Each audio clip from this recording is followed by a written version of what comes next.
ನೋಡಿ ಫ್ರೆಂಡ್ಸ್, ಪಕ್ಷ ಮಾಡೋಣ ಅಂತ ನಾನು ಊರಿಗೆ ಬಂದಿದ್ದೆ. ಇದು ನಮ್ಮ ಅತ್ತೆ ಮನೆಯಲ್ಲಿರುವಂಥ ಒಂದು ಮೆಣಸಿನ್ಕಾಯಿ ಗಿಡ. ನೋಡಿ, ಗಿಡದ ತುಂಬ ಮೆಣಸಿನ್ಕಾಯಿಗಳೇ ಬಿಟ್ಟಿದೆ. ಈ ಥರದ್ದು ಒಂದೆರಡು ಗಿಡ ಹಾಕ್ಕೊಂಡ್ರೆ ಸಾಕು, ಮನೆಗೆ ಬೇಕಾಗಿರೋಷ್ಟು ಮೆಣಸಿನ್ಕಾಯಿನ ನಾವು ಮನೆಯಲ್ಲೇ ಬೆಳ್ಕೊಬೋದು.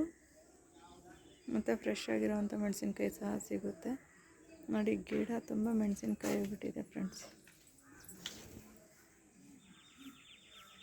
ಎಷ್ಟೊಂದು ಮೆಣಸಿನ್ಕಾಯಿ ಬಿಟ್ಟಿದೆ. ಅದಕ್ಕೆ ನಿಮಗೂ ತೋರಿಸೋಣ ಅನ್ನಿಸ್ತು, ಅದಕ್ಕೆ ವೀಡಿಯೋನ ಮಾಡಾಕಿದ್ದೀನಿ.